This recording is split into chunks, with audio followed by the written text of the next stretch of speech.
How's it going, my G's? It's Artifact, and today I thought I'd make a bass that is inspired by the ancient Greek instrument, the lyre, or the lyre, as they pronounce it in Spain. Nah, just kidding. Yeah, so I grabbed a sound off Resample to start off with, which sounds like this. By the way, I have a question for you guys, if you can answer below in the comments. Is it okay for you if I do very little editing and just do Logic or, you know, sound design stuff like this? I can put my face back up if you want as well, but the reason is I've got a lot of pain in my arm, so I can't really do too much mouse work at the moment. So I'm taking a little bit of a break from producing as well, just kind of teaching and doing a little bit of sound design here and there for the moment until my arm heals. It's a little bit bad, to be honest, but never mind. I've made a little bass today, and yeah, it's really sick actually. Let's have a quick listen to the actual bass.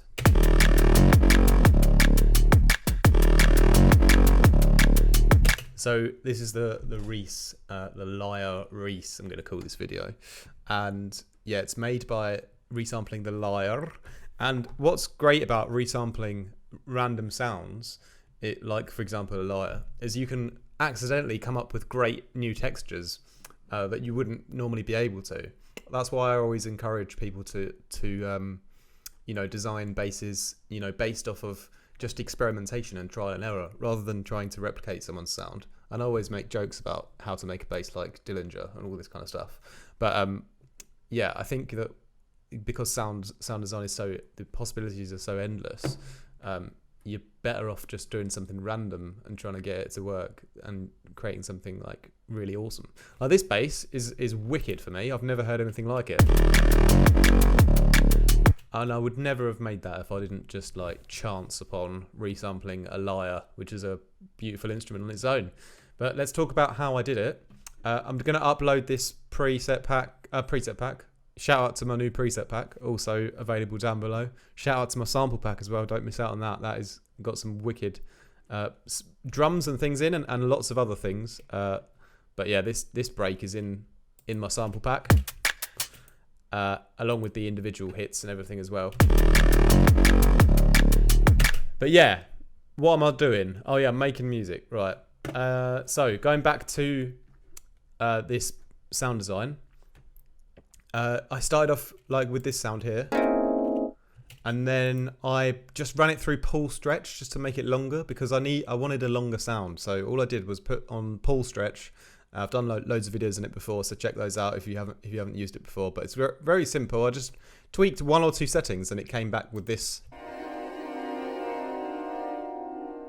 sort of more pad-like version of the sound. You know, but with the exact same textures. So all I did next was crack open Vital, and I've mostly used it in the oscillator 1 section, less so much from the sample section. So I've thrown it in the sample section as well, but the main part of the sound is going to come from the voicing in the oscillator section. So if I quickly just mute my effects and everything, it's quite a simple patch. It's not like overly complicated, but I just got the right balance of FMing the sine wave with the texture, where things just sort of combined to create like a really nice low end with like a tiny bit of crunch on top. And then once we had that, then I sort of enhanced the sound a bit further with the effects just to kind of perfect it, and then gave it a little bit of movement and a bit of some melody and a bit of extra randomization, which I'll go over in a second. But yeah, importing the sample first just sounds like this. So, but I'm just going to turn that down, and then I've thrown the sample into here and used the vocode setting when you throw it on, and then I've just modulated the slider on LFO1 so it plays up slowly over time. And if you hear the pitch changes, that's because I've already in the MIDI, I've already here played in some pitched notes. So I could turn those off for a moment so you can hear what it's like without the pitch movement. And I had to turn it down to -25, so it's actually 1 semitone lower than the kind of root note would have been, because it just fits better. You know, the sound design works better like that. When you're doing a lot of experimental sound design, it's like important to get the pitch to sound just right, so it fits the sound first, and then you can focus on repitching it to your track later. But in the sound design process like this, I just wanted to find the right balance where the sound was good at that particular pitch. So I've got it at -25, and then I've put on the vocode mode here, and so that gives the whole oscillator a bit more of a humanized feeling. And now things will get interesting when we introduce our oscillator 2. So this is the main sort of subby sine wave, which comes underneath, also at -25. And this is FMing from the oscillator 1. And getting this balance right here was just crucial to getting the final sound, or this sound that we have so far. So it already sounds really cool like that. And, you know, if I click C, it's at 19.35%. You know, there I've got a little bit more high end. Here it's a bit more in the low, but sort of around here I found a perfect balance from my ears of high end juiciness with low end beefiness.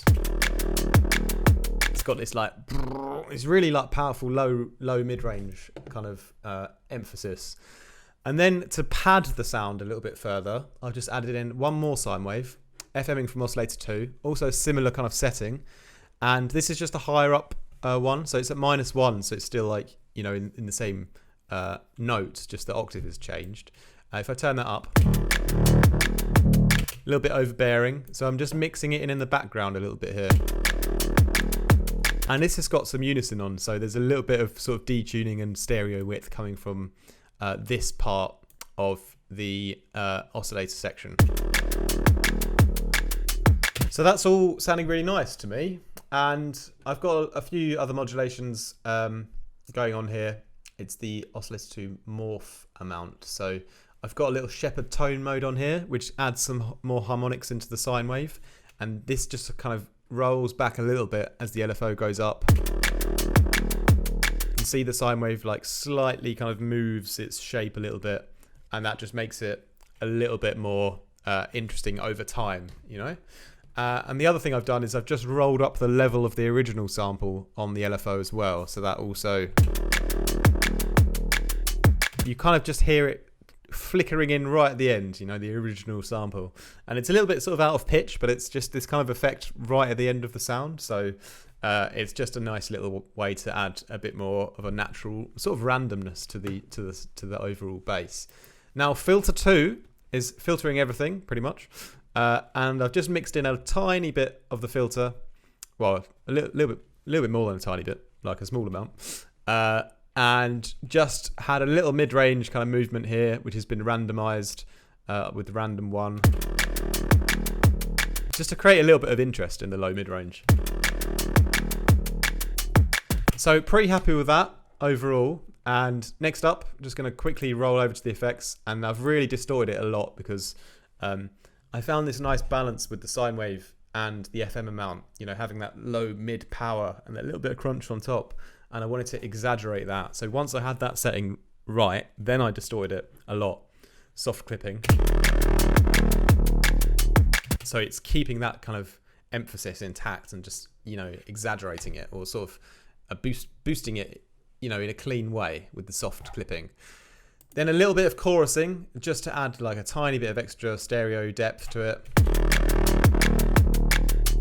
And I've just balanced out the mix and the depth on the chorus here.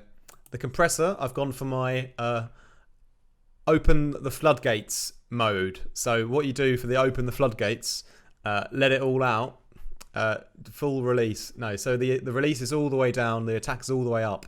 And so when the mix is hot, it's ridiculously loud and overdone, you know, so we're really opening up the floodgates with it.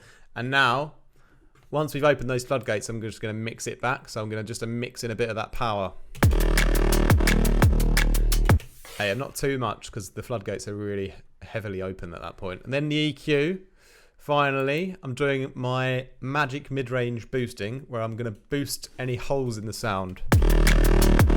And right here, it's quite a low end kind of hole that I've boosted, and then a little bit on a high shelf as well. So that finishes off the sound. And yeah, go ahead and join Discord right now and download it on there. And if you don't, then I still appreciate you. So thanks for watching the video. And also one little tip before I go is I just wanted to reintroduce that MIDI so you can hear how it sort of glides around. It's nice at that kind of up and down movement in the pitch. Just with the one voice setting on and the glide and legato up, and I've put a little LFO tool to sidechain it to the kick. And that is the LYRE REESE. Hope you enjoyed that video today. Stay tuned for more tutorials coming soon, depending all on the kind of healing progress of my arm, which is probably slowed down because I just made this video, but no worries. I did that purely for my own reasons, so I don't want any sympathy. Yes, and don't do anything I wouldn't now, for goodness sake.